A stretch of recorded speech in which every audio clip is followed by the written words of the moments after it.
First, new developments on a story the I-Team broke for you that brought changes to Cincinnati's 911 center. And now Chief Investigator Brendan Keefe revealed similar problems throughout Ohio.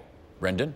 Clyde, to be a hairstylist in Ohio, you need a state license and 1,200 hours of training or more. A massage therapist license in Ohio is 750 hours of instruction.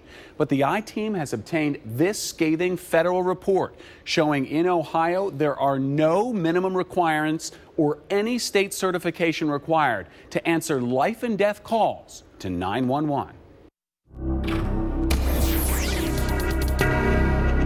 I need help right away. My friend's here. She had a car wreck, and she's a nurse at the hospital, and she's been here for half an hour, and now she's making this funny noise, and she's not waking up. When seconds count, help is minutes away. And I'm shaking her, and she won't wake up, and she feels sweaty. She's a registered nurse, and I don't know what to do. But in Ohio, the person who answers 911 may not be able to tell you what to do. All right, the fire department has been dispatched. 48-year-old female unconscious. Truck 20, we've got a confirmed cardiac arrest. Truck 20 is on the scene with a 48-year-old female, confirmed cardiac arrest. There are many citizens in our state that don't realize that their dispatchers are not medically trained. Dr. Carol Cunningham is the state medical director for the Ohio Department of Public Safety. She wasn't surprised when the I-Team revealed some Cincinnati dispatchers weren't trained to give medical advice over the phone. If there's a child who's choking and the dispatcher doesn't know how to instruct someone how to do the Heimlich maneuver,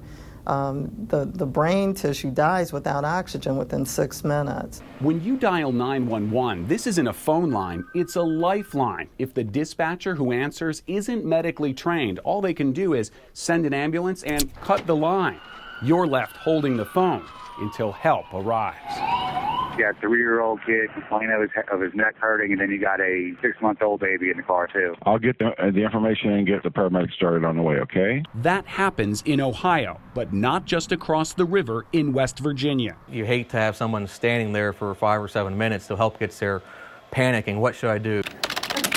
Everyone in the Wood County 911 Center is fully trained to answer medical calls. And is there any way at all you could be pregnant? Something that should be a national standard, or at least the states adopt their own. And that's exactly what West Virginia did. 911, where is your emergency? Becoming the 15th state to require everyone who answers 911 to be certified as an emergency medical dispatcher. Going home at night, it definitely provides, I did my job, I followed what I was supposed to.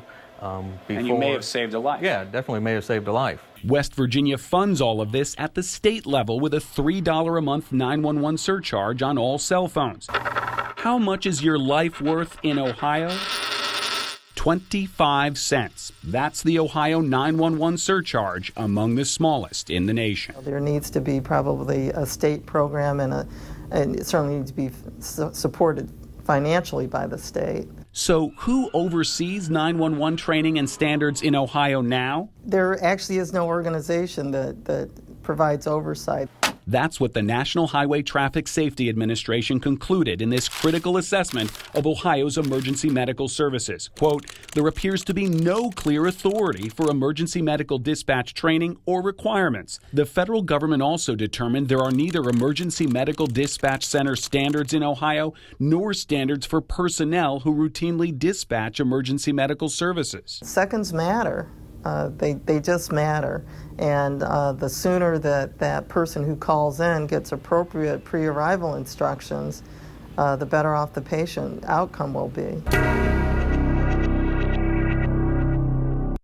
Dr. Cunningham and the Ohio Board of EMS answered that government report with this 2015 strategic plan calling for legislation to put the board in charge of 911 training and to require emergency medical dispatch certification in Ohio. Tonight, that training is voluntary and up to each 911 center club. A lot of dense information here, and thank you for just sorting through all of this for us and helping us to get a clearer picture of what's going on. Now, quick question for you. Right after you first broke this story, story. There was some talk in Hamilton County about the county taking over the city's 911 operation. So what happened with that? Well, of course, the county voted, Clyde, but the city has to agree. And even though city council had previously voted to do the very same thing, the city manager says it's not going to happen, according to these staff notes obtained by the I-Team. Dispatchers were told, quote, no merger of the Emergency Communications Center with Hamilton County, per the city manager, Clyde. All right, we'll keep an eye on this one. Thanks, Brendan. There are also breaking